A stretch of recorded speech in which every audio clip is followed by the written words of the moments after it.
Assalamualaikum warahmatullahi wabarakatuh. Tuan-tuan dan puan yang dirahmati Allah, apa khabar?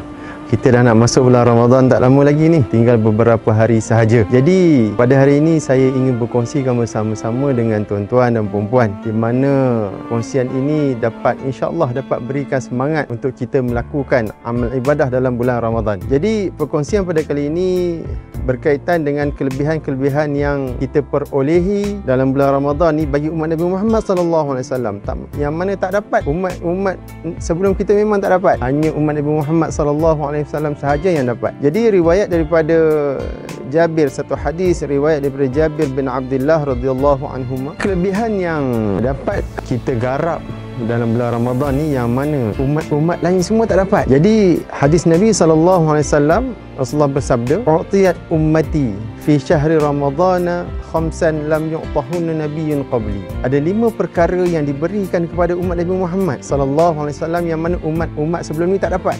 5 perkara, 5 benda ni mesti kita akan dapat sekiranya kita dapat masuk dalam bulan Ramadan dalam keadaan sempurna. Yang pertama apa tuan-tuan dan puan-puan yang dirahmati Allah? Rasulullah sallallahu alaihi wasallam sebut apa? Fa idza kana awwalu lailatin min Ramadhan nazarallahu ilaihi, man nazarallahu ilaihi lam yu'adzibuhu abadan. Jadi malam pertama di bulan Ramadan. Jadi esoknya nak puasa malam ni. Malam ni kita beribadah kepada Allah. Malam pertama beribadah pada Allah ni apa? Sembahyang tarawih lah.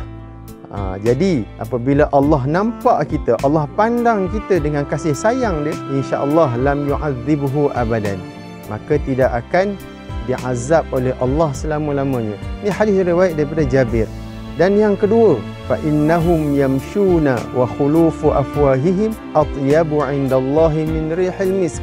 Jadi umat sebelum ni tak dapat, walaupun mereka berpuasa, tetapi umat Nabi Muhammad ni dapat apabila berpuasa, bau perut dia tu, bau mulut dia tu naik daripada perut, lebih wangi di sisi Allah daripada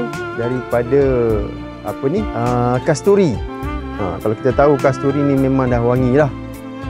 Kasturi ni memang antara wangian yang paling terbaik di dunia lah. Tetapi mulut orang yang berbau, yang berpuasa tu pada bulan Ramadan lebih wangi daripada tu. Kalau kita memang tak tahan lah baunya. Tapi di sisi Allah sangat-sangat istimewa. Dan yang ketiga, fa innal malaikata tastaghfiru lahum fi naharihim wa lailihim. Malaikat ni sentiasa memohon ampun pada Allah Subhanahu wa taala bagi orang yang berpuasa. Orang yang puasa ni akan diampunkan oleh Allah melalui malaikat. Malaikat ni la ya'sunallaha ma amarahum wa yaf'aluna ma yu'marun, tak pernah buat maksiat langsung. Apabila mereka ni mohon keampunan pada Allah untuk orang yang berpuasa siang dan malam, siang malam sepanjang bulan Ramadan, Allah akan bagi pengampunan kepada mereka. Dan yang ketiga tuan-tuan dan puan-puan yang dirahmati Allah, 3 kelebihan yang ketiga yang tadi yang telah disebut. Dan yang keempat ini adalah Allah, innallaha ta'ala ya'muru jannatahu. Allah Subhanahu wa taala perintahkan syurga-syurganya. Apa yang diperintahkan oleh Allah, ista'iddi wa zayyani li'ibadi. Bersedialah, bersiap sedia untuk terima hamba-hambaku ni. Bukan setiap sedia, berhias-hias lagi. Bagi cantik, kita dah ketahui dah syurga ni memang cantik. Tak dapat dibayangkan oleh fikiran manusia ni. Sangat-sangat cantik. Tetapi Allah suruh hias lagi, bagi cantik-cantik lagi supaya terima kehadiran hambanya yang berpuasa. Kita berpuasa di bulan Ramadan akan masuk dalam keadaan kita tengok syurga tu masya-Allah lebih cantik daripada keadaan yang biasa. Dan yang terakhir, tuan-tuan dan puan-puan yang dirahmati Allah, kelebihan yang terakhir ni apa? Kelebihan dia, fa idza kana akhiru lailatin min ramadhana ghafarallahu lahum jami'an.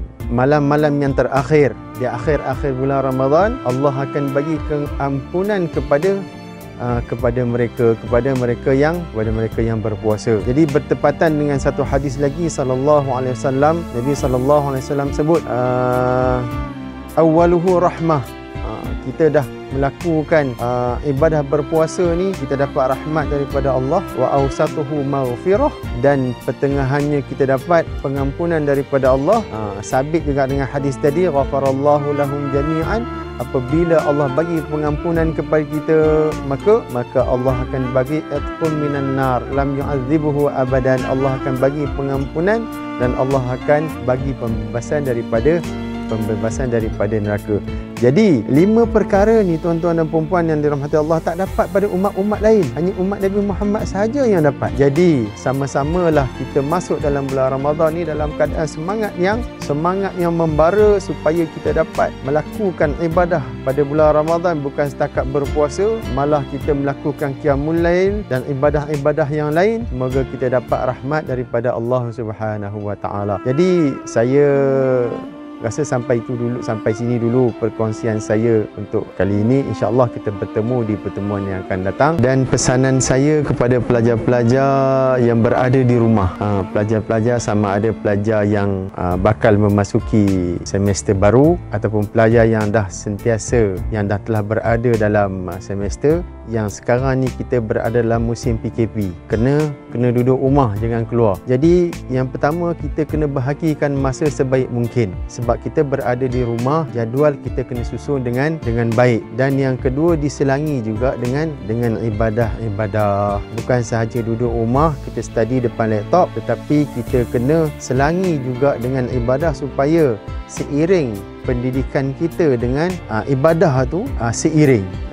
Apabila kita belajar, dalam masa yang sama juga kita beribadah pada Allah, akan mendapat lebih keberkatan dalam pendidikan. Jadi stay at home, belajar dengan bersungguh-sungguh. Moga-moga kita berjaya insya-Allah. Jadi saya rasa sampai sini dulu perkongsian saya untuk kali ini. InsyaAllah kita bertemu di pertemuan yang akan datang. Wabillahi taufiq wal hidayah. Wassalamualaikum warahmatullahi wabarakatuh.